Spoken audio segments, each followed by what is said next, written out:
कफ सिर्फ मामले में एफआईआर दर्ज की गई है कोतवाली में, क्या एफआईआर दर्ज हुई और अब तक क्या निकल के सामने आया है?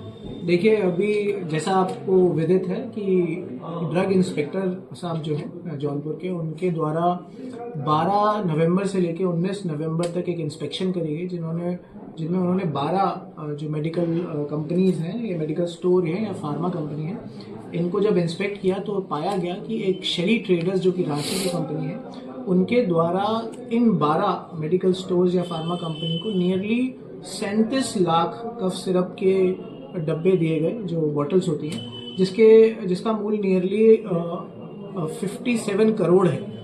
और यह 12 लोगों को अलग अलग क्वांटिटी में दी गई, प्रोप्राइटर्स को, कंपनीज को।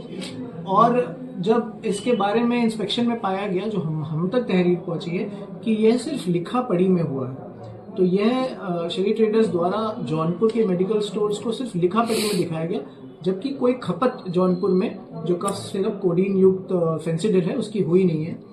इसको पूरा करने के लिए उन्होंने कूट रचित डॉक्यूमेंट्स बनाए और जौनपुर से ये कफ सिरप ऐसे ही लिखा पढ़ी में आगे 4 जनपदों में गई हैं, जो बनारस, गाजीपुर, आजमगढ़ और प्रतापगढ़ है।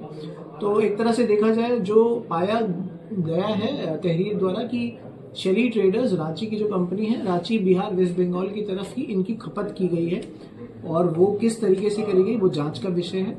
तो इसको लेके सुसंगत धाराओं में 353/25 कोतवाली थाने में एक मुकदमा पंजीकृत किया गया है, जो कि चीटिंग और फोर्जरी पे है और क्रिमिनल कॉन्स्पिरेसी पे है। जो ये ड्रग्स में कहा जा रहा है कि कोडीन की मात्रा थी, तो इसमें एनडीपीएस या नार्कोटिक्स जैसी चीजों देखिए, अभी जो हम तक पहुंचा है वह है, उसमें यही बताया गया कि यह कंपनियां जो है, ये 12 कंपनियां जो है, ये फोर्स्ड करके चीटिंग के माध्यम से जो खपत नहीं हुई उनको उन कोडीन को आगे बढ़ा रही थी। तो इसमें एनडीपीएस, क्योंकि यहाँ खपत नहीं हो रही तो अभी लग नहीं रहा, इसकी जब जांच करेंगे तो हम गहनता से एनडीपीएस एक्ट को भी जो सेक्शन अप्लाई हो सकते हैं उस पर भी ध्यान देंगे। शुभम जायसवाल और जो भोला प्रसाद हैं, उन पे मल्टीपल जगह पर एफआईआर हुई है, गाजियाबाद में भी हुई है, बनारस में भी हुई है, सोनभद्र और अब जौनपुर में। तो क्या गिरफ्तारी करेगी, क्योंकि वो तो पुलिस के पकड़ से फरार चल रहा है, तो क्या अन्य लोग जो इसमें सम्मिलित हैं, क्या पुलिस उन पर कुछ कार्रवाई करेगी? देखिए, तहरीर में टोटल 14 लोग हैं, जिसमें 12 कंपनियों के प्रोप्राइटर जो कि जौनपुर के ही हैं, साथ में 2, एक तो शुभम जायसवाल और उनके पिता जिनका नाम भोला प्रसाद है, वो है। तो इन 14 लोगों पे ही जांच चलेगी, क्योंकि इसमें धारा 467 आईपीसी की, जो कि बीएनएस में धारा है, उसमें अरेस्ट की कार्रवाई है। तो 467 की पुष्टि होगी, वैसे ही हम अरेस्ट करने जाएंगे और सभी लोगों को अरेस्ट किया। ये जो सीएप आया था, क्या इन्हीं के डॉक्यूमेंट पे सब आया था जो बाहर से आया था? देखिए, ये पूरा एक नेक्सस चल रहा था।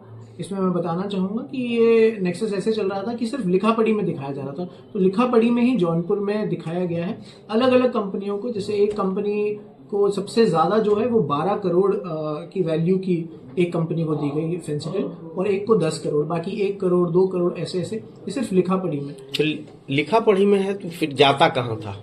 ये आप मान लीजिए कि लिखा पढ़ी में दिखाया जाए, क्योंकि ये डॉक्टर्स की प्रिस्क्रिप्शन पे दिया जाता है। तो डॉक्टर्स की प्रिस्क्रिप्शन में ऐसा होता है कि कोडीन युक्त सिर्फ मेडिकल पर्पसेस के लिए यूज हो, तो इसीलिए ये अलग अलग जगहों पे भेजा जाता है, एक प्रॉपर चैनल से ही यूज हुआ जाता है। लेकिन ये प्रॉपर चैनल ना होके उसको बस दिखावट से ही प्रॉपर चैनल दिखाया, लेकिन खपत ये वहीं बिहार, रांची और वेस्ट बंगाल में हुआ। ये जांच का विषय है, अभी हम देखेंगे कहाँ खपत हुई। ये ऑब्जर्वेशन जो कि ड्रग इंस्पेक्टर की, वह मैं बता रहा हूँ कि ये कागजों में हुई और खपत उन्हीं के द्वारा दी गई है। ये तो जब उनसे पूछताछ करेंगे तभी पता चलेगा खबर कहाँ होगी। और जो आप कह रहे हैं मल्टीपल एफआईआर आई, वो इसलिए हुई है क्योंकि लिखा पढ़ी में यही जौनपुर की ही गाजीपुर में, वाराणसी में, अन्य जगहों पे भी गई है, जिसकी खपत नहीं हुई सिर्फ लिखा पढ़ी में।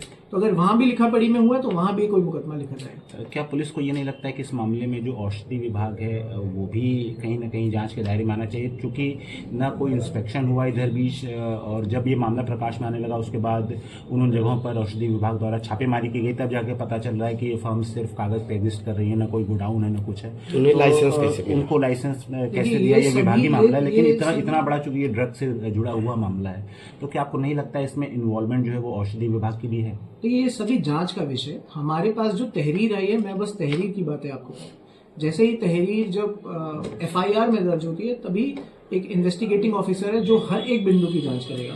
तो औषधि विभाग हो गया, कोई अन्य व्यक्ति क्या इसमें इन्वॉल्व है, क्या ये ड्रग्स क्या अन्य जनपदों में या फिर अन्य शहरों में या फिर अन्य स्टेट्स में या फिर इवन विदेश में भी जा रही है, ये सभी जांच का विषय है। तो जब भी जांच होगी तभी मैं आपको बता। शुरुआती दौर में ही जांच पे सवाल उठने लगे। गाजियाबाद में जो जांच अधिकारी था 4 लाख रुपए घूस लेते गिरफ्तार हुआ, इंस्पेक्टर जो था। क्या यहाँ उस पे नजर रखी जाएगी? इस पे मैं कुछ कमेंट नहीं कर सकता। वहाँ के हमारे पास तो स्वयं ड्रग इंस्पेक्टर द्वारा ही ये ऑब्जर्वेशन दिखाई गई है। उनके द्वारा तहरीर में एक एक करके हर बिंदु पे बताया गया कि 12 कंपनियां क्या है, कितनी खपत दिखाई गई है और कितना मूल्य है उसका। तो यह सब अभी एक सिर्फ हमारे तहरीर के फॉर्म में आएगी, जो FIR की फॉर्म में आ गई है। अब जांच होगी प्रतिदिन, तो उस पर आगे की डेवलपमेंट होगी। धन्यवाद।